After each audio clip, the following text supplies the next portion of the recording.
মাদারীপুরের শিবচরে bulkhead speedboat সংঘর্ষে ১৬ মরদেহ উদ্ধার, অনেকে নিখোঁজ, উদ্ধার কাজ চলছে।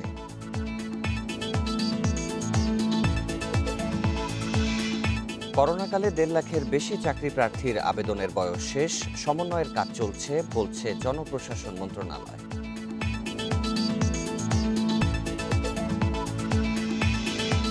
ট্রিপল থ্রিতে ফোন করে খাদ্য সহায়তা না পাওয়ার অভিযোগ। ফোন করেছেন ২,৭৬,০০০, সহায়তা পেয়েছেন ৭,০০০ মানুষ। ঢাকার বাতাসে সর্বোচ্চ মাত্রার মিথেন গ্যাস নিঃসরণ হচ্ছে মাতুয়াইলের বর্জ্যের ভাগাড় থেকে, বলছে পর্যবেক্ষক সংস্থা। এবং নন্দীগ্রামে হারলেও তৃতীয় দফায় মুখ্যমন্ত্রী হতে বাধা নেই মমতার, উল্লাস না করে নেতাকর্মীদের করোনা ঠেকানোর আহ্বান। স্বাগত সকাল ৯টার বিরতিহীন সংবাদে, সাথে আছি সাফাত বিন ফরিদ। জানাচ্ছিলাম প্রধান শিরোনামগুলো, এবারে বিস্তারিত। মাদারীপুরের শিবচরে বালু বোঝাই বাল্কহেড ও স্পিডবোটের সংঘর্ষের ঘটনায় ১৬ জনের মরদেহ উদ্ধার করা হয়েছে। এ ঘটনায় নিখোঁজ রয়েছেন আরও বেশ কয়েকজন। স্পিডবোটটি শিমুলিয়া থেকে বাংলাবাজার যাচ্ছিল। সোমবার ভোরে এই দুর্ঘটনা ঘটে। এসব তথ্য নিশ্চিত করেছেন শিবচর থানার ওসি মিরাজ হোসেন। শিমুলিয়া ঘাট থেকে একটি স্পিডবোট বাংলাবাজারের উদ্দেশ্যে যাওয়ার পথে মাঝ নদীতে একটি বালুবাহী বাল্কহেডের সাথে মুখোমুখি সংঘর্ষ হয়। এ ঘটনায় নিহতের সংখ্যা আরও বাড়তে পারে বলে জানায় পুলিশ। খবর পেয়ে ফায়ার সার্ভিস ও নৌ পুলিশ উদ্ধার অভিযান শুরু করেছে।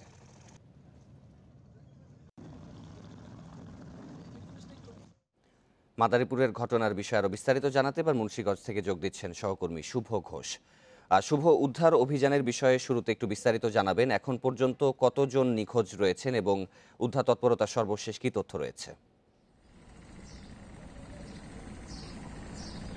দেখুন, সকাল আমরা যতটুকু জানতে পেরেছি, মাওয়া নৌ পুলিশের সাথে আমরা কথা বলার চেষ্টা করেছি এবং মাদারীপুর নৌ পুলিশের সাথে আমরা কথা বলার চেষ্টা করেছি। তারা আমাদেরকে শুরু থেকে এই পর্যন্ত যে তথ্যটি দিয়েছে আমরা যদি একটু বলে রাখি, সকাল 7:30টার পরে আর কি, 7:30টার সময় কিংবা 7টার সময় তারা আনুমানিক টাইমটি আসলে সুস্পষ্টভাবে বলতে না পারলেও তারা ধারণা করছেন যে সকাল 7টা থেকে 7:30টার সময় স্পিড বোটটি প্রায় 22 থেকে 25 জন যাত্রী নিয়ে আনুমানিক তারা মাওয়া ঘাট থেকে বাংলাবাজারের উদ্দেশ্যে ছেড়ে যায়। এরপরেই কিন্তু মাদারীপুরে যে শিবচরটি রয়েছে সেখানে টার্নিং পয়েন্ট নিয়ে আসলে যে পুরাতন ফেরিঘাটটি রয়েছে কাঁঠালবাড়ি, সেখানে পৌঁছানোর আগে একটি বালি বোঝাই বাল্কহেডের সাথে ধাক্কা লেগে ঘটনাস্থলে আসলে স্পিড বোটটি উল্টে যায়। সেই সময় কিন্তু স্পিড বোটে থাকা সব যাত্রী আসলে পড়ে যায়। তারপরে এক এক করে তারা প্রথমে 4 জন, তারপরে কিন্তু বাড়তে বাড়তে লাশের সংখ্যা এখন পর্যন্ত কিন্তু প্রায় 16 জনের মরদেহ কিন্তু আসলে উদ্ধার করা হয়েছে বলে কিন্তু তারা আমাদেরকে নিশ্চিত করেছেন। এর মধ্যে একজন নারী এবং একজন শিশু ছাড়া বাকি সবাই আসলে পুরুষ বলে কিন্তু আমরা জানতে পেরেছি। আমরা এই বিষয়টি নিয়ে সেখানকার প্রত্যক্ষদর্শীদের সাথেও আসলে কথা বলার চেষ্টা করেছি। তারা বলছিলেন যে স্পিড বোটটি আসলে অধিক গতিতে আসলে যাওয়ার চেষ্টা করলে যখন সেখানে গিয়ে আসলে মোড় নিতে নেয়, তারপরেই কিন্তু বাল্কহেডটির সাথে নিয়ন্ত্রণ রাখতে না পেরে ধাক্কা লাগার পর সেটি উল্টে যায় বলে কিন্তু আমরা জানতে পেরেছি। আপনি জানেন যে চলমান লকডাউন এবং করোনা পরিস্থিতি এবং ঈদকে সামনে রেখে অনেকেই রাজধানী ছেড়ে বাড়ির পথে ফিরছেন এবং যারা আসলে সেখানে ফিরছিলেন তাদের অধিকাংশের বাড়ি কিন্তু শরীয়তপুর, মাদারীপুর এবং বরিশালে বলে কিন্তু আমরা জানতে পেরেছি। তবে এখন পর্যন্ত 16 জনের মরদেহ উদ্ধার করা হলো, তবে ঠিক কতজন আসলে এই পর্যন্ত নিখোঁজ রয়েছে সেটি কিন্তু আসলে এখন সুস্পষ্টভাবে আসলে জানা যাচ্ছে না। তবে আমরা যতটুকু জানতে পেরেছি যে সকাল থেকে মাদারীপুর নৌ পুলিশ এবং যে ফায়ার সার্ভিস কর্মীরা রয়েছে তারা বিভিন্নভাবে তাদের উদ্ধার তৎপরতা চালাচ্ছে। তারা যতক্ষণ পর্যন্ত আসলে কতজন আসলে এখন পর্যন্ত নিখোঁজ আছে এবং সবশেষ মরদেহ বা জীবিত কেউ আসলে এখন পর্যন্ত রয়েছে কিনা কোথাও এটি নিশ্চিত হতে না পারেন সেই পর্যন্ত তারা উদ্ধার তৎপরতা চালাবেন বলে কিন্তু আমাদেরকে জানিয়েছেন। তো সবকিছু মিলিয়ে যদি বলা চলে যে দুর্ঘটনাটি ঘটেছে সেখানে একদিক থেকে যেমন আসলে যাদের নিখোঁজ ছিল তাদের স্বজনরা আসলে বলতে পারছেন না যে আসলে ঠিক কতজন নিখোঁজ রয়েছে, এবং এখন পর্যন্ত যাদেরকে উদ্ধার করা হয়েছে তাদের পরিচয় নিশ্চিতের কাজও কিন্তু আসলে করছেন সেখানে যারা সংশ্লিষ্ট দায়িত্বপ্রাপ্ত রয়েছেন তারা সবাই। তো এই ছিল আসলে মাদারীপুরের যে স্পিডবোট দুর্ঘটনা তার এখনকার শুভ, আমরা ইতিমধ্যে উপজেলা নির্বাহী কর্মকর্তার বরাতে জানতে পারলাম যে মরদেহের সংখ্যা আরো 2টি বৃদ্ধি পেয়েছে, 18 জন হয়েছে। তো ওখানে আপনি একটু স্বজনদের কথা বলছিলেন, কোন স্বজন কি সেখানে উপস্থিত হতে পেরেছে? আসলে যারা বাড়ির উদ্দেশ্যে বা বিভিন্ন কর্মস্থলে যাওয়ার উদ্দেশ্যে রওনা দিয়েছিলেন তারা যারা আসলে যাদের পরিবার সাথে বা প্রিয়জনের সাথে যোগাযোগ করে শেষবারের মতো যাদের সাথে কথা হয়েছিল তা যাদের আসলে এখন তাদের সাথে যোগাযোগ করা যাচ্ছে না। মূলত যারা এখন নিখোঁজ রয়েছে বা যারা ইতিমধ্যে মারা গেছেন, যাদের মধ্যে উদ্ধার করা হয়েছে, তাদের স্বজনরা তাদের সাথে যোগাযোগ করার চেষ্টা করছে। সেটি না পেয়ে কিন্তু তারা বলছেন যে তাদের অনেকের আসলে স্বজনরা এখন নিখোঁজ রয়েছেন, এবং সেই তাদের যারা ওইখানে আসলে ইতিমধ্যে যাদের মধ্যেও উদ্ধার করা হয়েছে তাদের বাড়ি কিন্তু আসলে বিভিন্ন জেলাতে, প্রায় 3-4টি জেলায় কিন্তু আমরা জানতে পেরেছি। তারা সবাই কিন্তু রাজধানী ঢাকা থেকে আসলে বাড়ির উদ্দেশ্যে তারা যাচ্ছিলেন। তবে তাদের স্বজনদের সাথে আমাদের কথা বলার চেষ্টা আমরা করেছি। তারা বলছিলেন যে আমরা একজনের সাথে কিছুক্ষণ আগে যেটি কথা বলার চেষ্টা করলাম, তিনি যেমনটি জানিয়েছিলেন যে উদ্ধার হওয়া যে 16 জনের পরে আরো যে 2 জন, সব নিয়ে মোট 18 জনের মধ্যে উদ্ধার করা হয়েছে। এর মধ্যে তার যে স্বজন তাকে তারা এখন পর্যন্ত খুঁজে পাননি বলে কিন্তু আমাদেরকে জানিয়েছেন। তবে আরো যারা নিখোঁজ রয়েছেন তাদের উদ্ধার করতে আসলে যারা রয়েছেন সেখানে নৌ পুলিশের পাশাপাশি ফায়ার সার্ভিস তারা কিন্তু যথেষ্ট তৎপর রয়েছেন বলে কিন্তু আমরা জানতে পেরেছি। শুভ, আপনি এই উদ্ধার অভিযানের খবর রাখতে থাকুন, পরবর্তীতে আবার আমরা আপনার সাথে যুক্ত হব। করোনাকালে চাকরির বয়স শেষ হয়েছে 1.5 লাখের বেশি প্রার্থীর। 1 বছরের বেশি সময় ধরে তেমন কোনো পরীক্ষাতে বসতে পারেননি তারা। তাদের এই ক্ষতি কিভাবে পোষানো যায় তা নিয়ে পরিকল্পনা করছে মন্ত্রণালয়।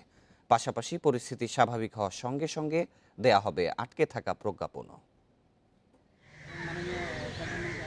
জগন্নাথ বিশ্ববিদ্যালয় থেকে অনার্স মাস্টার্স শেষ করেন রুবেল আহমেদ। চাকরির আবেদনের বয়স শেষ হয়েছে 3 মাস। করোনার কারণে গত 1 বছরে আসেনি তেমন কোনো বিজ্ঞপ্তি, করতে পারেননি আবেদনও। টিউশনিও বন্ধ হওয়ায় তার সামনে এখন বড় অনিশ্চয়তা। কোনো সরকারি চাকরিতে আবেদন করতে পারছি না, একই অবস্থাতে আছি। আবার একদিকে আমাদের যে টিউশনি ছিল, টিউশনি করে আসলে মূলত জীবন ধারণ করতাম, সেই টিউশনিও চলে গেছে, এখন টিউশনিও নাই। চাকরি প্রত্যাশীদের নিয়ে কাজ করা সংগঠন বলছে করোনাকালে বিজ্ঞপ্তি প্রকাশ হয়েছে মাত্র 13%। অনেক বিজ্ঞপ্তি আসেনি। এ সময়ে চাকরির বয়স শেষ হয়েছে 1.5 লাখের বেশি প্রার্থীর। সংকট কাটাতে তাই আবেদনের বয়স বাড়ানোর দাবি তাদের। 1.5 লক্ষ শিক্ষার্থী তাদের এখন চাকরির বয়স শেষ হয়ে গিয়েছে এবং তারা কোনো প্রকার সুযোগ না পেয়েই তারা 30 বছর হারাতে চলেছে, এবং এমন পরিস্থিতি নাই যে তারা ইভেন টিউশনেও এখন নাই। সো তারা একদম ফিনান্সিয়ালি একদম ভগ্ন একটা পরিস্থিতি আছে। বিভিন্ন জরিপ অনুযায়ী স্বাভাবিক সময়ের থেকে করোনার কারণে বেকারত্বের হার দ্বিগুণ। তাই এখন থেকেই সরকারকে নতুন কর্মসংস্থান সৃষ্টির বিষয়ে কাজ করার আহ্বান সংশ্লিষ্টদের। জনপ্রশাসন মন্ত্রণালয়ের আগের সিদ্ধান্তে 2020 সালের 25 মার্চ যাদের বয়স 30 বছর হয়েছে তারা আরও 5 মাস 25 আগস্ট পর্যন্ত আবেদনের সুযোগ ছিল। তবে করোনা পরিস্থিতি স্বাভাবিক না হওয়ায় মন্ত্রণালয় বলছে এ ক্ষতি কিভাবে পোষানো যায় তা নিয়ে কাজ চলছে। এই পরিপ্রেক্ষিতে আরো আলোচনা আমাদের প্রয়োজন। আমরা আলাপ আলোচনা করে এটাকে কিভাবে অ্যাডজাস্টমেন্ট করা যায়, হ্যাঁ, সেটি আমরা দেখব যতটুকু সম্ভব হয়। সেই সঙ্গে যেসব চাকরির বিজ্ঞপ্তি আটকে আছে সেগুলো করোনা পরিস্থিতি স্বাভাবিক হওয়ার পরপরই দেয়া হবে বলেও আশ্বস্ত করেছে মন্ত্রণালয়। নূরে আলম, ইন্ডিপেন্ডেন্ট নিউজ, ঢাকা। করোনায় কর্মহীন মধ্যবিত্তকে সহায়তায় চালু 333 নম্বরে ফোন করে খাদ্য সহায়তা না পাওয়ার অভিযোগ উঠেছে। তবে ত্রাণ সচিব বলছেন যে পরিমাণে বরাদ্দ রয়েছে সে তুলনায় চাহিদা খুবই কম। এটুআইয়ের তালিকা অনুযায়ী দেয়া হচ্ছে সহায়তা। করোনার দ্বিতীয় ঢেউয়ে দরিদ্রের পাশাপাশি কর্মহীন মধ্যবিত্তকেও খাদ্য সহায়তা দেওয়ার উদ্যোগ নিয়েছে সরকার। মন্ত্রী জানান A2I প্রকল্পের আওতায় 333-তে ফোন করলেই মিলবে সহায়তা। যে কেউ খাদ্য কষ্টে থাকলে 333-তে ফোন করলে তাকেও এই তালিকাভুক্ত করে খাদ্য সহায়তা দেওয়া হবে। 25 এপ্রিল ঘোষণা দেওয়া হলেও এখনও এ বিষয়ে জানেন না বেশিরভাগ মানুষ। এছাড়া ফোন করে সেবা না পাওয়ার অভিযোগ করছেন অনেকে। ফোন দিয়েছিলাম কিন্তু তেমন কোনো রেসপন্স পাইনি এখনো। করোনাকালীন অবস্থা, এখন চাকরি তো চলে গেছে, বেকার অবস্থায় আছে, খুব খারাপ অবস্থা। তো 333-তে ফোন করেছিলাম, ওখান থেকে কোনো সহযোগিতা পাইনি। এদিকে ত্রাণ সচিব বলছেন যে পরিমাণ বরাদ্দ আছে চাহিদা তার চেয়ে অনেক কম। তবে ফোন করার পর A2I এর প্রশ্নগুলোর উত্তর সন্তোষজনক হলেই জেলা উপজেলা থেকে দেয়া হয় খাদ্য সহায়তা। এখন পর্যন্ত সারাটা ওরকম নয়। আমরা পর্যাপ্ত বরাদ্দ দিয়ে রেখেছি প্রতিটি জেলায়, এবং যে বরাদ্দ দিয়ে রেখেছি তারা যদি প্রতিদিন এখন যে সংখ্যাটা আছে তার চেয়ে অনেক বেশি হলো, কিন্তু আমাদের বরাদ্দের কোনো কমতি নেই। খাদ্য পাওয়ার যোগ্য বলে বিবেচনা হলো, বাস্তবে যখন গেল 20 থেকে 30% বাস্তবে কিন্তু তাদের খাদ্য দেওয়া যাচ্ছে না, কারণ দেখা গেল যে না, তারা খাদ্য পাওয়ার মতো উপযুক্ততা নয়। A2I এর কাছে সহায়তা চেয়ে 1 মে পর্যন্ত ফোন এসেছে 2,76,890টি। যাচাই বাছাই শেষে চাহিদা গ্রহণ করা হয়েছে 21,903 জনের। দেয়া হয়েছে অন্তত 7,000 জনকে। তবে ফোন করে সেবা না পাওয়ার বিষয়টি স্বীকার করেছেন প্রকল্প সংশ্লিষ্টরা। আপনি যখন ফোন দিয়েছেন, আপনার আইভিআর আপনার ফোনটা আপনি রিসিভ করতে পারেনি, আইভিআর রিসিভ করেছে কিন্তু আসলে এজেন্টের কাছে যা পৌঁছেনি, এটা একটা বিষয় আছে। সেটা হলো আসলে এখন প্রচুর হ্রাস হয়ে গেছে। এই আনঅ্যাটেন্ডেড থাকার জন্য আমরা এই বিষয়ে আমরা চিন্তা করেছি, সেটা ব্যবস্থা নিচ্ছি। 333 সেবাকে আরো গতিশীল করার উদ্যোগের কথা জানিয়ে A2I সংশ্লিষ্টরা বলছেন তাতে আরো বেশি মানুষকে সেবা দেওয়া যাবে। Hasib Mahmud Shah, independent news, Dhaka. চলতি বছরের মার্চ পর্যন্ত গত এক বছরে দেশে 57 ব্যবসা প্রতিষ্ঠান করোনার ক্ষতি কাটিয়ে উঠেছে। 500 প্রতিষ্ঠানের ওপর জরিপ করে এই তথ্য দিয়েছে বেসরকারি গবেষণা প্রতিষ্ঠান সানেম। এছাড়াও 68 প্রতিষ্ঠান এখনও কোনো প্রণোদনা পায়নি বলছে গবেষণা। তাই অর্থনীতির পুনরুদ্ধার নিশ্চিতে বঞ্চিতদের প্রণোদনা প্যাকেজের আওতায় আনার তাগিদ বিশ্লেষকদের। গত বছরের মার্চ থেকে শুরু হয় করোনার প্রথম ঢেউ। সে সময় বন্ধ হয়ে যায় ব্যবসা বাণিজ্য, আমদানি রপ্তানি এবং বেশিরভাগ উৎপাদন কার্যক্রম। 66 দিন পর আবারও চালু হয় সব খাত। আর ক্ষতি কাটিয়ে উঠতে ব্যবসা প্রতিষ্ঠানগুলোকে দেওয়া হয় সরকারের প্রণোদনা। বেসরকারি গবেষণা প্রতিষ্ঠান south Asian network on economic modelling সানেমের এক জরিপ বলছে, গত এক বছরে 57 প্রতিষ্ঠান করোনার ক্ষতি আংশিক কাটাতে সক্ষম হয়েছে, যেখানে আর্থিক খাত 73, ওষুধ ও কেমিক্যাল 72, পোশাক 67 এবং টেক্সটাইল খাত 66 পুনরুদ্ধার করতে পেরেছে। তবে একেবারে লোকসান কাটাতে পারেনি কুটির, মাইক্রো ও বিভিন্ন ক্ষুদ্র শিল্প। সম্প্রতি যে সেকেন্ড ওয়েভটা যেটা দেখতে পেলাম গত মার্চ এপ্রিল থেকে, সেটা কিন্তু সামনে তাদের ব্যবসার গতি প্রকৃতিকে এবং সবচেয়ে বেশি বড় ব্যাপার সেটা হচ্ছে তাদের অর্থনৈতিক পুনরুদ্ধারের প্রক্রিয়াটাকে বড় ধরনের বাধাগ্রস্ত করতে পারে। গবেষণা বলছে এখন পর্যন্ত 68 প্রতিষ্ঠান প্রণোদনার আওতায় আসেনি। গত কয়েক মাসে যারা প্রণোদনা পেয়েছে তার 46 বড় প্রতিষ্ঠান। তাই অর্থনৈতিক পুনরুদ্ধারে প্রণোদনা প্যাকেজের কাঠামো সংশোধনের তাগিদ বিশ্লেষকদের।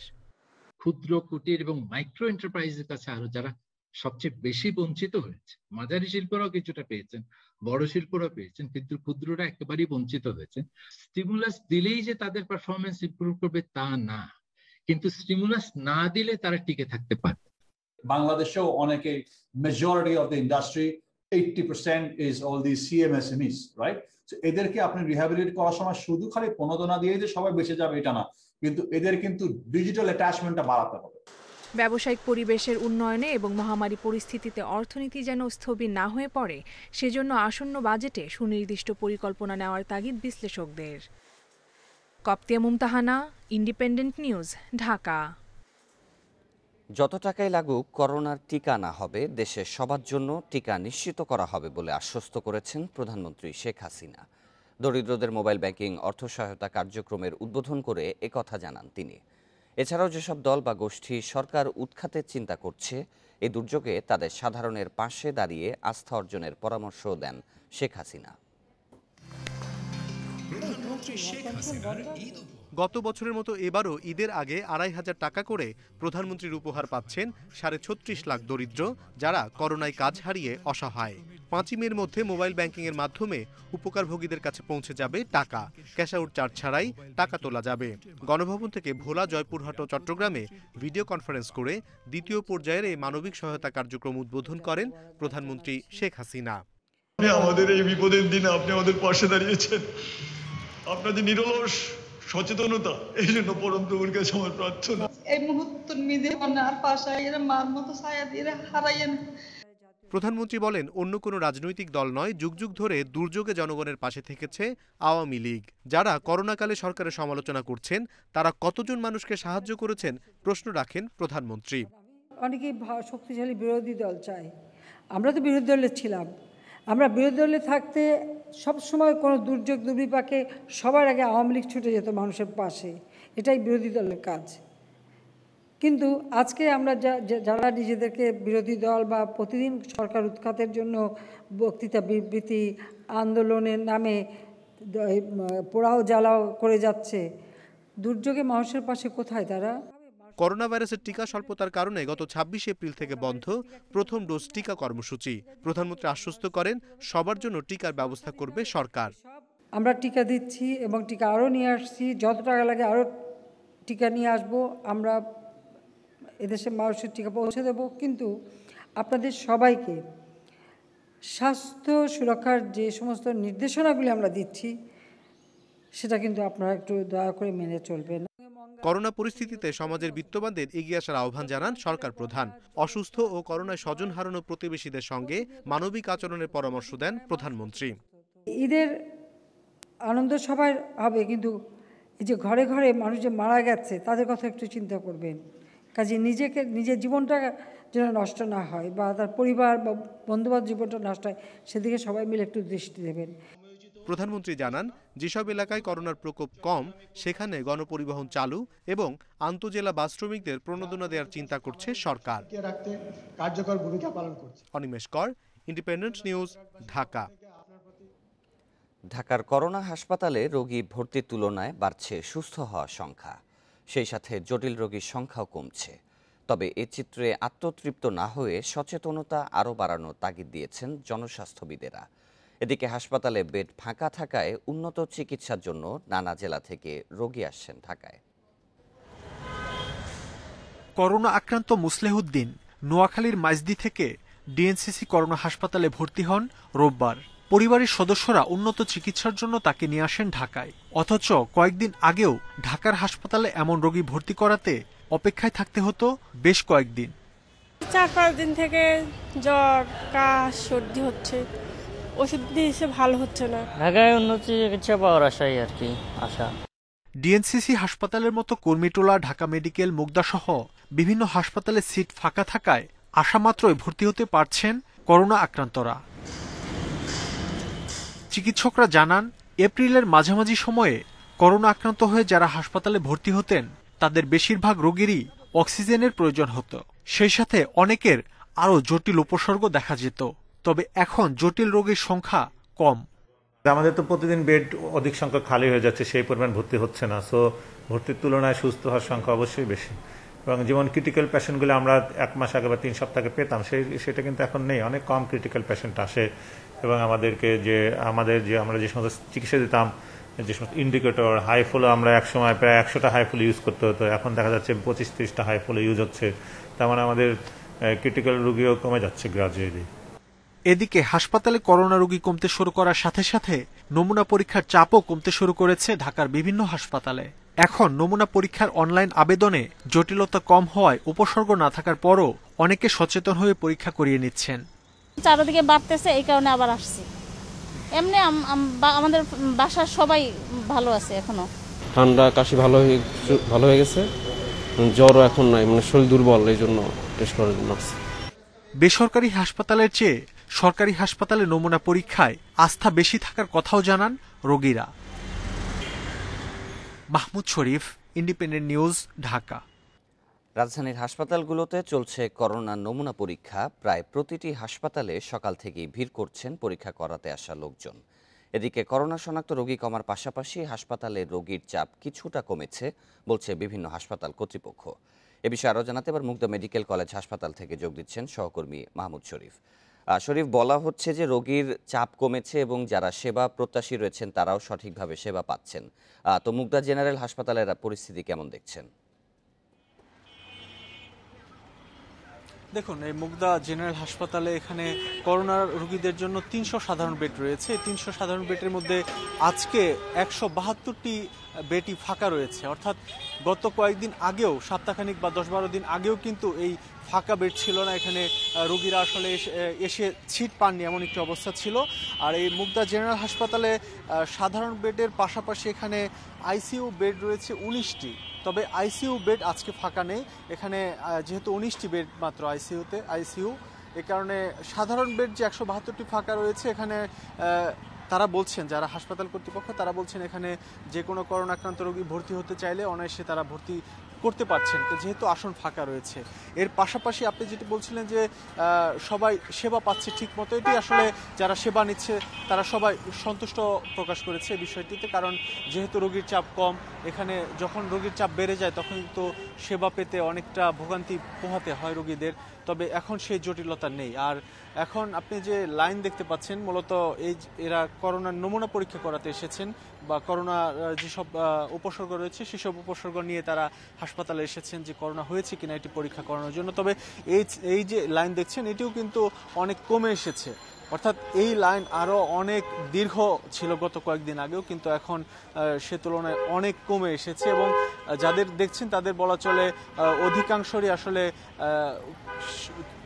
কিছু উপসর্গ রয়েছে, যে উপসর্গ আসলে তারা পরীক্ষা করাতে এসেছেন যে আসলে করোনা কিনা।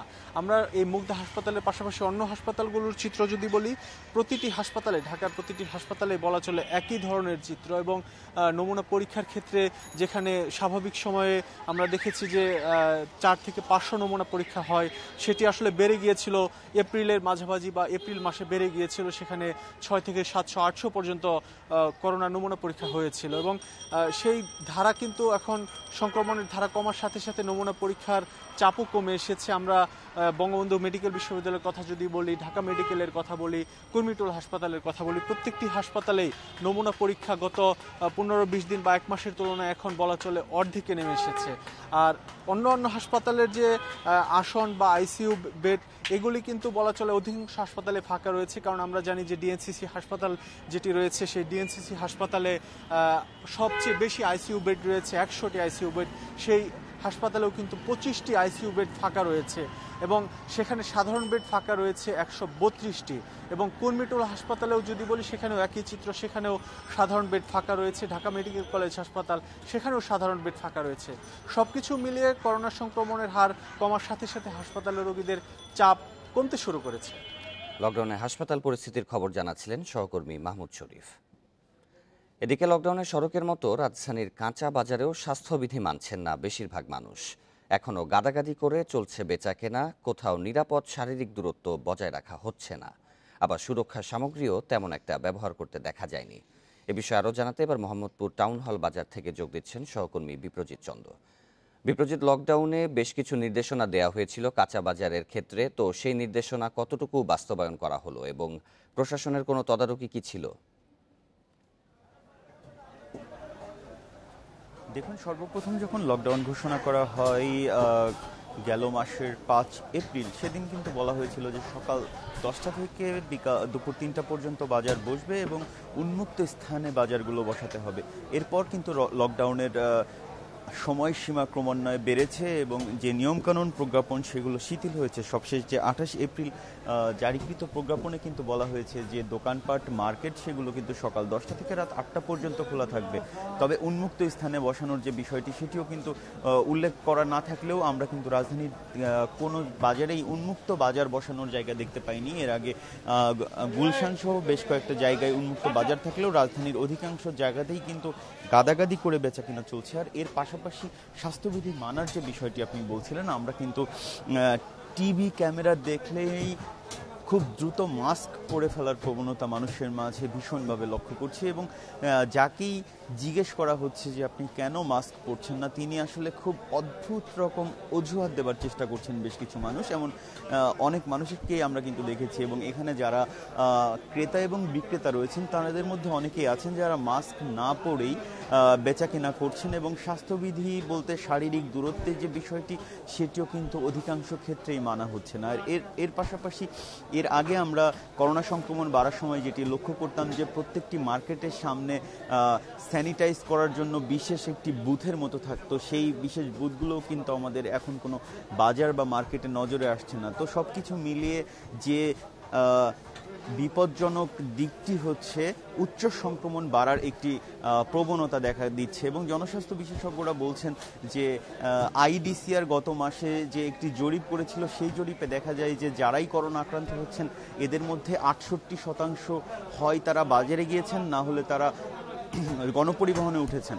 তো সেই দিক থেকে বিবেচনা করে জনস্বাস্থ্য বিশেষজ্ঞরা বলছেন যে যারাই বাজারে আসুন তাদেরকে কঠোরভাবে স্বাস্থ্যবিধি মানতে হবে, অর্থাৎ মাস্ক পরতে হবে, শারীরিক দূরত্ব বজায় রাখতে হবে এবং সাবান দিয়ে ঘন ঘন হাত ধোয়ার যে প্রক্রিয়াটি অর্থাৎ করোনা প্রতিরোধে যে কয়টি স্বাস্থ্যবিধি চিকিৎসকরা মানতে বলেন এর প্রত্যেকটি স্বাস্থ্যবিধি যদি না মানা যায় তাহলে করোনা সংক্রমণ আবারও কিন্তু উচ্চ গতিতে রূপান্তরিত হতে পারে। আপনি যেমন দেখেছেন যে গত এক মাসের ব্যবধানে কিন্তু সংক্রমণ 2.5% থেকে বেড়ে 23% পৌঁছে গিয়েছিল এবং গত প্রায় এক মাসের লকডাউনে সেই সংক্রমণ অর্থাৎ 23% সংক্রমণটা কিন্তু আবারও 10% নিচে নেমে আসছে।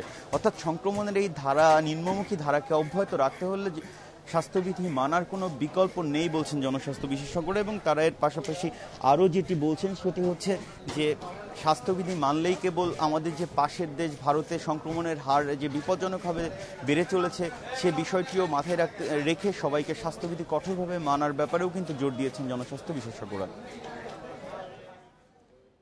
দেখছেন সকাল ৯টার বিরতিহীন ইন্ডিপেন্ডেন্ট সংবাদ। এরপর অন্যান্য খবরের সাথে আরও যা দেখবেন। করোনাকালে যানবাহন অধিদপ্তরের গ্যারেজে পড়ে আছে 2 শতাধিক গাড়ি, রক্ষণাবেক্ষণ খরচ দেখালেও নষ্ট হচ্ছে অযত্নে।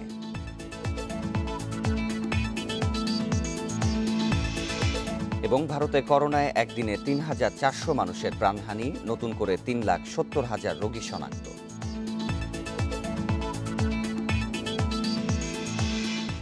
ইফতারে পুষ্টিকর খাবারের বদলে ভাজা পোড়া বেশি খেলে বাড়ে অসুস্থ হওয়ার ঝুঁকি, কমে রোগ প্রতিরোধ ক্ষমতা।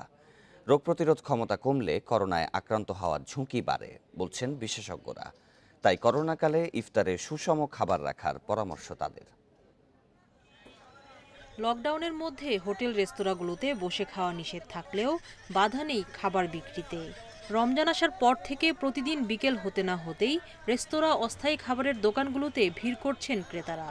বিক্রি হচ্ছে নানা পদের ইফতার, তবে এসব পদের বেশিরভাগই ভাজা পোড়া। বিশেষজ্ঞরা বলছেন এ ধরনের খাবার রোজাদারদের জন্য ক্ষতিকর। সারাদিন অভুক্ত থেকে ভাজা পোড়া খেলে তৈরি হতে পারে নানা সমস্যা। Carbohydrate, fruits, vitamins, minerals, water এগুলো থাকতে হবে। তো আমরা সারাদিন রোজা রাখার পর আমরা কী করি, প্রচুর তৈলাক্ত খাবার খেয়ে থাকি, বিশেষ করে ভাজা পোড়া। ইফতারের সময় আমাদের ডাবের শরবত, বেলের শরবত, তরমুজের শরবত, তারপরে এই ধরনের শরবতগুলো আমাদের খেতে হবে। আমরা টক দই খেতে পারি। টক দইতে প্রোবায়োটিক্স থাকে যেটা অ্যান্টিঅক্সিডেন্ট হিসাবে কাজ করে থাকে। তারপর আমরা প্রচুর পরিমাণে ভিটামিনের জন্য আমরা ফ্রুটস খেতে পারি। বিশেষজ্ঞরা বলছেন ভাজা পোড়া খাবারে বাড়ে অসুস্থ হওয়ার ঝুঁকি, এতে কমে রোগ প্রতিরোধ ক্ষমতা, ফলে করোনায় আক্রান্ত হওয়ার ঝুঁকিও বাড়ে। আমার যদি পুষ্টিহীনতা থাকে, আমার যদি খাদ্যাভ্যাসে কোনো সমস্যা থাকে, যেখানে আমার সুষম খাদ্য নাই, আমার রোগাক্রান্ত হওয়ার সম্ভাবনা বেশি থাকবে। করোনা আক্রান্ত হলে দেখা যাবে যে আমি জটিলতর পর্যায়ে চলে যাচ্ছি, তারপর আমার মৃত্যুর ঝুঁকিও বেড়ে যাচ্ছে।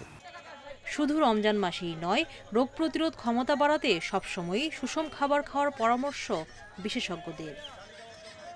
Sultana Jahan Mitu, independent news, Dhaka.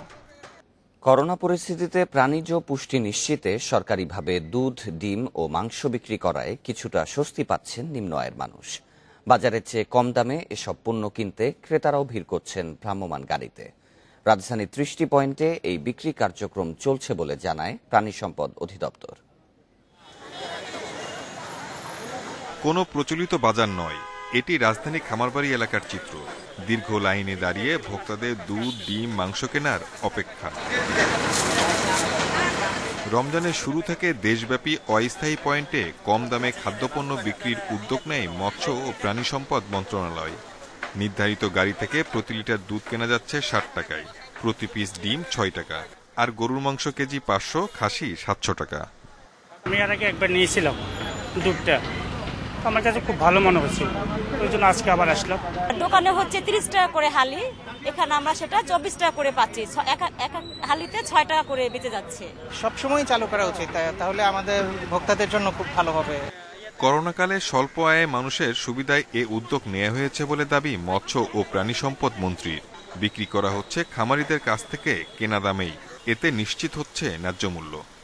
কোনোভাবেই যেন কোনো খামারিরা, উৎপাদকরা, বিপণনকারীরা অথবা যারা এর সুবিধাটা নিতে চান, খাবেন যারা, গ্রহণ করবেন, তারা কোনোভাবেই ক্ষতিগ্রস্ত হবেন না। আমরা আশ্বস্ত করতে চাই মন্ত্রণালয় এবং দপ্তর মানুষের ঘরে ঘরে, নিকটবর্তী জায়গায় এ জাতীয় সকল আইটেম পৌঁছে দেবে।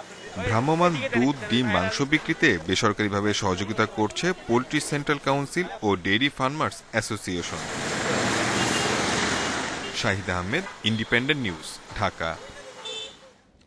করোনা মহামারীর সময়ে সরকারি যানবাহন অধিদপ্তরের গ্যারেজে বেহাল পড়ে আছে 2 শতাধিক গাড়ি। এর মধ্যে 100-রও বেশি গাড়ি পড়ে আছে প্রায় 3 বছর ধরে। সংশ্লিষ্টদের অভিযোগ, নিয়মিত রক্ষণাবেক্ষণ খরচ দেখানো হলেও মূলত অযত্নে, অবহেলার কারণেই নষ্ট হচ্ছে এসব গাড়ি। সরকারি যানবাহন অধিদপ্তরের গ্যারেজে গেলেই চোখে পড়ে নতুন পুরনো নানা মডেলের গাড়ি। তবে এগুলোর বেশিরভাগই অকেজো। শুধু পুরনো নয়, অনেক নতুন গাড়িও পড়ে আছে বেহাল অবস্থায়। গ্যারেজে পড়ে থাকা গাড়ির মধ্যে 44টি পোর্টন পার্সোনা, 60টির বেশি নিশান কার, যা আর কখনো ব্যবহার হবে না। দীর্ঘদিনের ধুলার আস্তর পড়েছে এসব গাড়িতে। আরও আছে একেবারেই অচল গাড়ি। এ বিষয়ে পরিবহন কমিশনারের সাথে ফোনে যোগাযোগ করা হলে তিনি জানান, কোনো গাড়ি অচল পড়ে নেই। না, ঠিক আছে,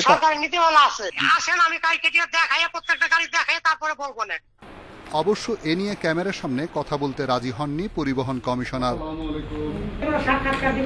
তবে অধিদপ্তরের আরেক কর্মকর্তা স্বীকার করেন, পরিবহন পুলের গ্যারেজে পড়ে আছে 200 গাড়ি। থেমে আছে এসব গাড়ির নিলাম প্রক্রিয়াও। আমাদের নিজস্ব পুরাতন এবং অন্যান্য প্রকল্প থেকে জমা হওয়া এরকম খুব বেশি না, 200-র মতো গাড়ি আছে। পরিবহন পুলের ব্যবহৃত এবং বিভিন্ন প্রকল্প থেকে জমা হওয়া এই ধরনের আর কি। অধিদপ্তর থেকে পুরনো গাড়ি কেনার চেষ্টা করেও ব্যর্থ হয়েছেন অনেকে। তাদের অভিযোগ, গাড়ি অচল হলেও নিয়মিত সার্ভিসিং আর জ্বালানি খরচ দেখিয়ে আত্মসাৎ হচ্ছে টাকা। এই গাড়িগুলো কেন অপশনে দেয় না? এই গাড়িগুলো যেহেতু আছে, ওরা দেখা এগুলো সচল আছে, কিন্তু গাড়িটা তো চলছে না, গাড়িটা তো অ্যাক্টিভ না, কিন্তু অন্যরা কাগজে কলমে দেখা এই গাড়িটা অ্যাক্টিভ, সেখানে একজন ড্রাইভারেরও বেতন আসে। নিয়মিত সার্ভিসিং করলে এসব গাড়িকে নতুন গাড়ির মতো কাজে লাগানো যেত, যা দিয়ে সরকারি অনেক প্রতিষ্ঠানের পরিবহন সংকট দূর করা সম্ভব বলে মনে করেন বিশেষজ্ঞরা। গাড়ির মডেল একটু পুরনো হয়ে গেলেই ছোটখাটো ত্রুটির কারণে এভাবে বছরের পর বছর ফেলে রাখা হয় গাড়ি। কিন্তু প্রতিদিনই দেখানো হয় জ্বালানি আর মাসে মাসে সার্ভিসিং খরচ। পাশাপাশি নতুন গাড়ি কেনার প্রক্রিয়াও শুরু হয়। এভাবে সরকার একদিকে ক্ষতিগ্রস্ত হয়, অন্যদিকে কোটি কোটি টাকা ঢুকে যায় দুর্নীতিবাজ চক্রের পকেটে। রিশাদ হুদা, ইন্ডিপেন্ডেন্ট নিউজ, ঢাকা। ঢাকার বাতাসে সর্বোচ্চ মাত্রার মিথেনের উপস্থিতির তথ্য দিয়েছে গ্রিনহাউস গ্যাস নিঃসরণ পর্যবেক্ষক জিএইচজি স্যাট ও ব্লুফিল্ড। তাদের হিসেবে সবচেয়ে ঝুঁকিতে থাকা 12টি জায়গার একটি ঢাকা। আর এই গ্যাস নিঃসরণ হচ্ছে মাতুয়াইলের বর্জ্যের ভাগাড় থেকে।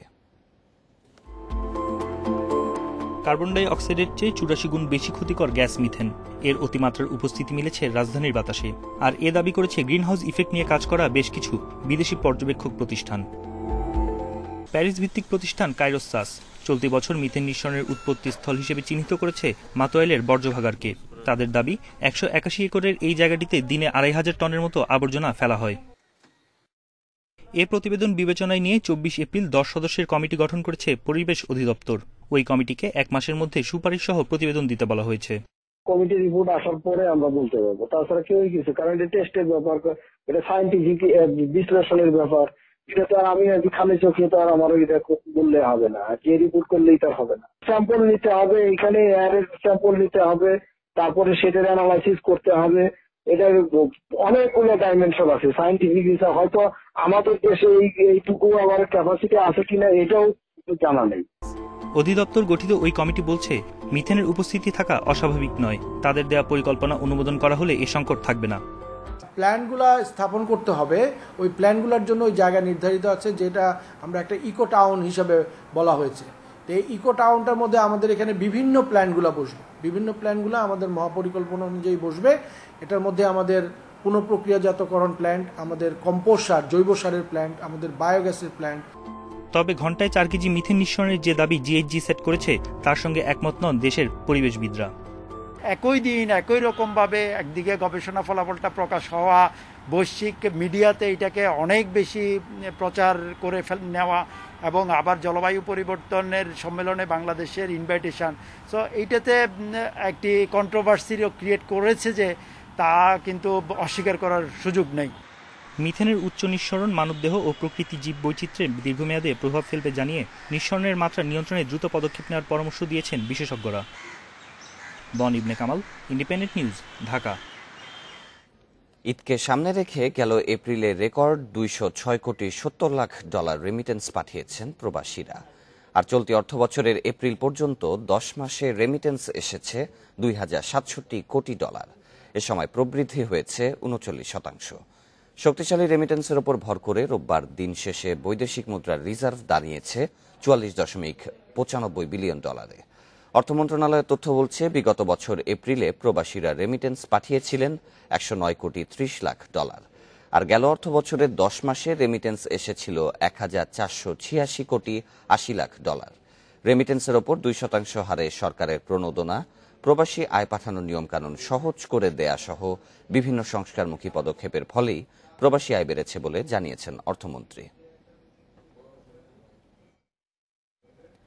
মৌসুম থাকার পরও করোনা লকডাউনের কারণে খাগড়াছড়িতে ক্ষতিগ্রস্ত হচ্ছেন ফল ব্যবসায়ীরা। উৎপাদিত ফলের চাহিদা কম থাকায় কমেছে বিক্রিও, ফলে মৌসুমি ফল নষ্ট হচ্ছে বাগানেই। এদিকে ফলসহ অন্যান্য কৃষি পণ্য বাজারজাতকরণে সহায়তার আশ্বাস দিয়েছে কৃষি বিভাগ। পেঁপে, আনারস, তরমুজ সহ নানা মৌসুমি ফল খাগড়াছড়ি থেকে যায় দেশের অনেক জায়গায়। প্রতি বছর মহালছড়ি, দীঘিনালা, মানিকছড়ি সহ বিভিন্ন উপজেলায় উৎপাদিত আনারস অগ্রিম কিনে নেন ব্যবসায়ীরা। আবহাওয়া অনুকূলে থাকায় এবার ফলনও হয়েছে ভালো, তবে বিক্রি কমে যাওয়ায় লোকসানের আশঙ্কায় চাষিরা। লকডাউনের প্রভাবে অনেক জায়গায় বন্ধ হাটবাজার ও পরিবহন। এই সংকটের মধ্যে কিছু বাজারে মৌসুমি ফল নেওয়া হলেও ক্রেতা না থাকায় উঠছে না পরিবহন খরচও। এতে কৃষকের পাশাপাশি লোকসান গুনছেন খুচরা ব্যবসায়ীরাও।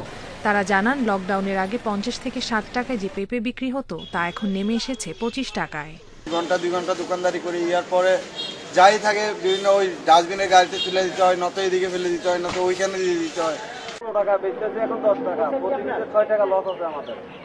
মালই দেখেন কি পরিমাণ নষ্ট হয়েছে, আমাদের সামনে দেখেন। ব্যাপারীদের কাছে বিক্রি করতে পারতাম, এখন লকডাউন হওয়ার কারণে তো আমরা বিক্রি করতে পারতেছি না, পরে খুচরা বিক্রি করতেছি, কিন্তু আমাদের লস হচ্ছে আর কি।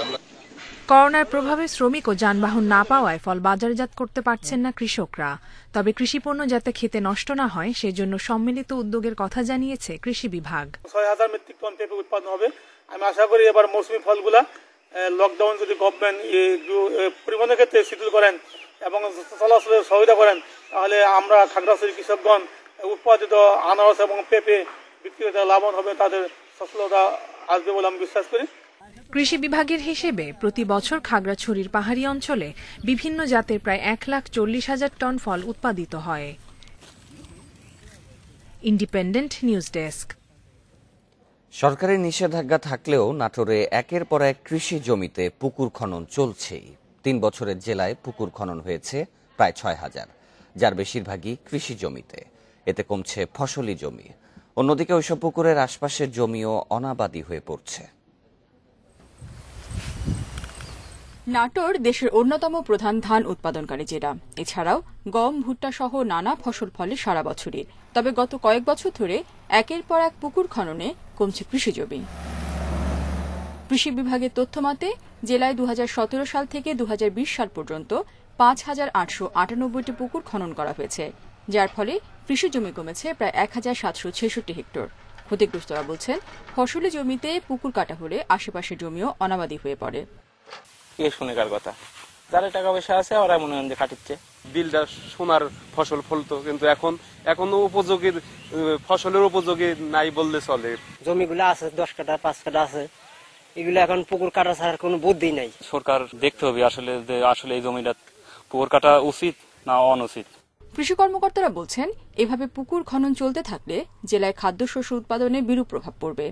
অদূর ভবিষ্যতে এটি যদি আমরা রোধ করতে না পারি, তাহলে আমাদের যেটি খাদ্য চাহিদা সেখানে কিন্তু বিরূপ প্রতিক্রিয়ার পড়ার সম্ভাবনা আছে।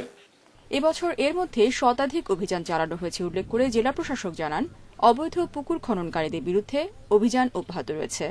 আর আমাদের যে কৃষি জমি যাতে কেউ কোনোভাবে খনন করতে না পারে এবং টপ সয়েল যাতে নষ্ট করতে না পারে, এবং আমরা যখনই খবর পাই, সেটি দিন হোক রাত্র হোক, যখনই আমরা খবর পাই তখনই কিন্তু আমরা সেটি রক্ষা করার জন্য আমরা আন্তরিকতার সাথে এবং নিষ্ঠার সাথে আমরা কাজ করছি। জেলা প্রশাসনের তথ্য মতে বছরের প্রথম 3 মাসে 70টি মামলা হয়েছে। জেল ও জরিমানার আওতায় আনা হয়েছে 74 জনকে। Independent news desk. দখল দূষণ আর নাব্যতা সংকটে বিপন্ন নড়াইলের চিত্রা নদী। একদিকে তীর দখল করে গড়ে উঠছে অসংখ্য স্থাপনা, অন্যদিকে কোনো রকম বাছবিছাদ ছাড়াই ময়লা আবর্জনা ফেলা হচ্ছে নদীতে। কোনো কোনো বাড়ির ড্রেনেজ ব্যবস্থাও সরাসরি যুক্ত এই নদীর সঙ্গেই। আর এসব দখল দূষণ হচ্ছে প্রশাসনের চোখের সামনেই। নড়াইল জেলার উপর দিয়ে বয়ে যাওয়া চিত্রা নদীর দৈর্ঘ্য 46.50 কিলোমিটার। তবে দূষিত পানি আর জেগে ওঠা চর জানিয়ে দেয় নদীকে কতভাবে বিপন্ন করছে মানুষের লোভ আর অসচেতনতা। বছর জুড়ে অবাধে তীর দখল করে গড়ে তোলা হচ্ছে নানা স্থাপনা, নদীতেই ফেলা হচ্ছে ময়লা আবর্জনা। অপরূপ চিত্রায় গিয়ে মিশেছে বিভিন্ন বাসাবাড়ির টয়লেট ও ড্রেনেজ সংযোগ। প্রত্যেক জায়গায় নদীর কূলে বাড়ি ঘর হওয়ার কারণে নদী হয়ে যাচ্ছে ছোট, তাছাড়া ময়লা আবর্জনা ফেলার কারণে মাছ যাচ্ছে কমে। নদী যদি আস্তে আস্তে এদিকে চরে ভরাট হয়ে যায় আর মানুষে যদি সেটাকে দখল করে নেয়, তাহলে নদীর পরিসর কমে যাবে। পৌর মেয়র বলছেন, জেলা প্রশাসনের পক্ষ থেকে প্রাথমিক পর্যায়ে নদী পরবর্তী 64 দখলদারের তালিকা প্রস্তুত করা হলেও দখলদাররা প্রভাবশালী হয় থেকে যাচ্ছে ধরাছোঁয়ার বাইরে। চেষ্টা নেওয়া হয় এই যে এই বোধহয় চারিপাশ দিয়ে ভেঙে টেঙে দিয়ে নদীকে দখলমুক্ত করা হল, আবার কি কারণে যেন কোন এসে জানি না, আবার সেগুলো বন্ধ হয়ে যায়। তবে দখলদাররা আর যাতে অবৈধভাবে কোনো স্থাপনা তৈরি করতে না পারে সে বিষয়ে ব্যবস্থা নেওয়ার কথা জানান জেলা প্রশাসক।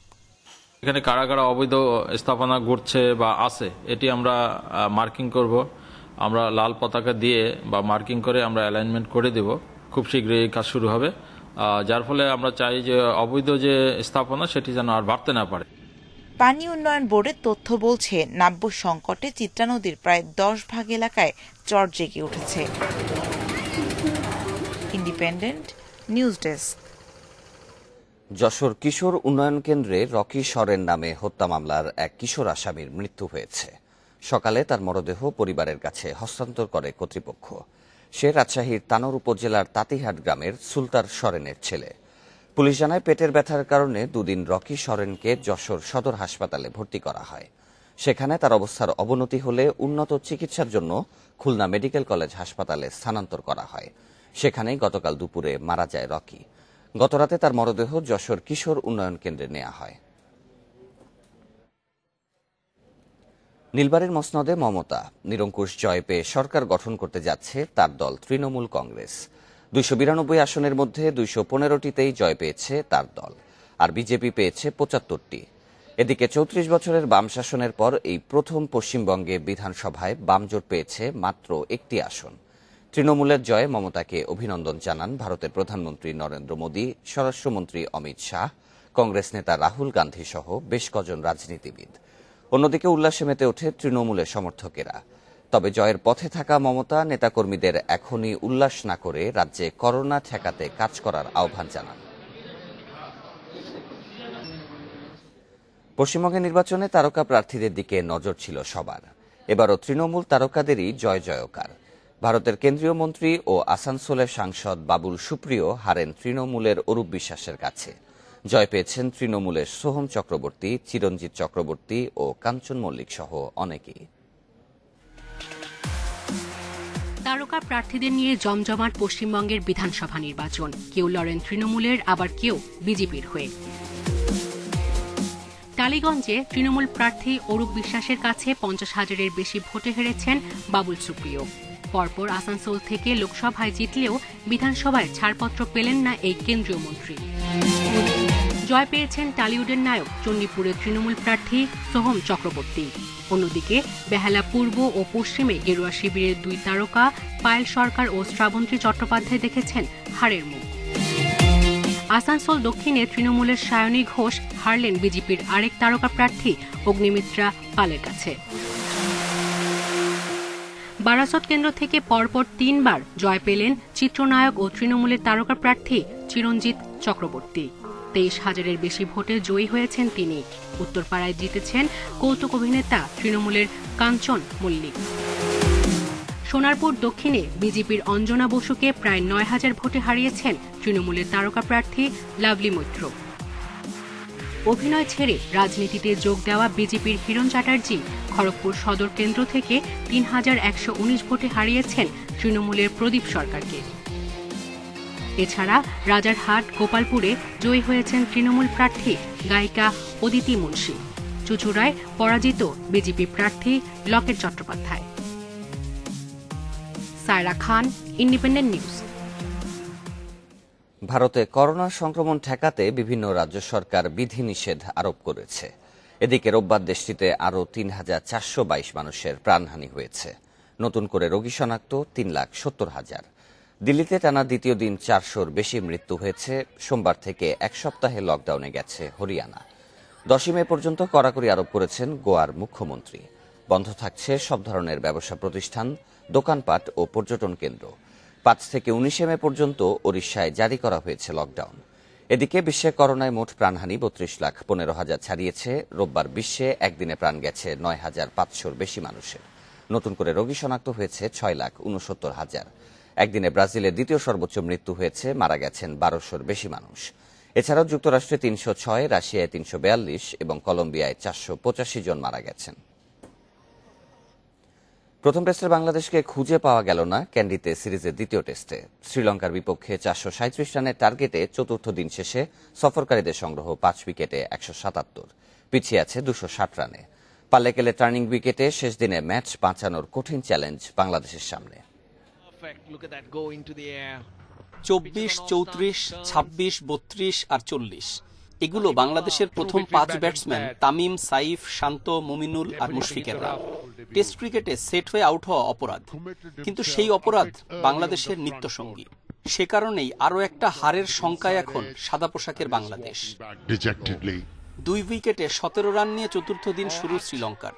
39 রানে যেতে তাইজুলের শিকার ম্যাথিউস। শর্ট লেগে ক্ষিপ্র সাবস্টিটিউট ফিল্ডার ইয়াসির রাব্বি। ইনফর্ম করুণারত্নে ধনঞ্জয়কে নিয়ে গড়েন 73 রানের পার্টনারশিপ। 50ও আসে স্বাগতিক অধিনায়কের ব্যাটে। 66 রানে করুণারত্নেও স্পিনে ধরাশায়ী। সেই শর্ট লেগে কট সাব্বির, বোল্ড সাইফ। অল্প সময়ের ব্যবধানে ধনঞ্জয়া আর নিশাঙ্কাকে ফিরিয়ে খেলা জমিয়ে দেন মিরাজ তাইজুল জুটি। তাইজুলের 5 আর মিরাজের 2 শিকারে অল আউট হওয়ার ঠিক আগে ইনিংস ঘোষণা লঙ্কানদের। 242 লিডের সঙ্গে 194 রান যোগ করে বাংলাদেশের টার্গেট দাঁড়ায় 437 রান। উইকেটের টার্ন থেকে বাঁচতেই যেন আক্রমণাত্মক বাংলাদেশ। 26 বলে 24 রানে ঠিকই মেন্ডিসের টার্নের শিকার ইনফর্ম এই ওপেনার। সাইফ, শান্ত 2 তরুণের ব্যাটে আস্থা খুঁজতে চাইল বাংলাদেশ। ফলাফল 34 আর 26। টপ অর্ডারের টেস্ট খেলার সামর্থ্য আরও একবার প্রশ্নের মুখে। মিস্টার ডিপেন্ডেবল মুশফিক এবার লঙ্কা মিশনে নামের প্রতি সুবিচার করেননি। 40 রানে দায়িত্ব সারলেন তিনিও। আলোর স্বল্পতায় খেলা কম হওয়া ক্যান্ডির নিয়মিত চিত্র, এদিনও সেটাই হয়েছে। ম্যাচের শেষ দিনে 5 উইকেট নিয়ে ম্যাচ বাঁচানোর কঠিনতম চ্যালেঞ্জ বাংলাদেশের। Rakibul Hasan, independent news. 11 বছর পর সেরিয়া চ্যাম্পিয়ন হলো ইন্টার মিলান। ইউভেন্টাসের বিজয় রথ প্রবল প্রতাপে থামিয়ে দিল কন্তের দল। মিলানে যখন উৎসব ওল্ড ট্র্যাফোর্ডে, তখন সমর্থকেরা বিক্ষোভে ফেটে পড়েছেন। ফুটবলকে প্রাধান্য না দিয়ে অর্থ লালসার অভিযোগ ম্যান ইউনাইটেডের মালিকপক্ষের দিকে। সমর্থকদের বিক্ষুব্ধ প্রতিবাদে স্থগিত হয় United Liverpool high voltage match. মিলানের পথে পথে বাঁধ ভাঙা উল্লাস। ডুমোডি মিলানের প্রাঙ্গণ বিজয়ের উৎসবে রঙিন। পরম কাঙ্ক্ষিত শিরোপা এসেছে দীর্ঘ 11 বছর পর। ইউভেন্টাসের টানা 9 ট্রফি জয়ের রথ থামিয়ে দিয়েছে ইন্টার। দাপট দেখিয়ে 19 বারের মতো সেরিয়া চ্যাম্পিয়ন ইন্টার মিলান। ক্রোটনের মাঠে জিতে শিরোপা জয় থেকে মাত্র 1 পয়েন্ট দূরত্বে ছিল নেরাজ্জুরিরা। সাসুওলো আটালান্টা ম্যাচ 1-1 গোলে ড্র হয়। 2 নম্বরে থাকা আটালান্টার চেয়ে 13 পয়েন্ট এগিয়ে যায় ইন্টার। আর এতেই 4 ম্যাচ হাতে রেখে চ্যাম্পিয়ন কন্তের দল। ইন্টারের সেরিয়া জয়ে গুরুত্বপূর্ণ ভূমিকা রোমেলু লুকাকু ও লাউতারো মার্টিনেজের। এখন পর্যন্ত লিগে লুকাকুর 21 ও মার্টিনেজের গোল 15টি। মিলানে যখন বিজয় উৎসব শুরু হয় ওল্ড ট্রাফোর্ডে, তখন আগুন জ্বলছে। সমর্থকদের বিক্ষোভের মুখে ভেস্তে যায় ঐতিহ্যের লড়াই। মাঠে গড়ায়নি ইউনাইটেড লিভারপুল ম্যাচ, যে ম্যাচে লিভারপুল জিতলেই নিশ্চিত হয়ে যেত ম্যান সিটির প্রিমিয়ার লিগ জয়। মালিকপক্ষ গ্লেজার পরিবারের প্রতি অভিযোগের তীর অনেক দিন ধরে। প্রায় 150 বছরের ক্লাব ইতিহাসকে অগ্রাহ্য করে কদিন আগে সুপার লিগে নাম লিখিয়েছিল ম্যানচেস্টার ইউনাইটেড। সমর্থকদের চাপা ক্ষোভ উস্কে যায় এতেই। ক্ষোভ ছিল অনেক আগে থেকেই। 2005 সালে ঋণের দায়ে জর্জরিত ম্যান ইউনাইটেডের দায়িত্ব নেয় গ্লেজার পরিবার। এরপর ক্লাবটি আর্থিকভাবে স্থিতিশীল হলেও ফুটবলের মান কমেছে।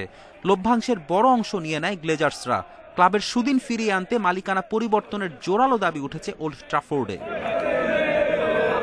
ফেরদৌস ইসলাম, ইন্ডিপেন্ডেন্ট নিউজ। আর এই ছিল বিরতিহীন সংবাদে। ইন্ডিপেন্ডেন্ট টেলিভিশনের সব খবর আরও বিস্তারিত জানতে চোখ রাখুন ফেসবুক, ইউটিউব এবং টুইটারে। ধন্যবাদ সবাইকে।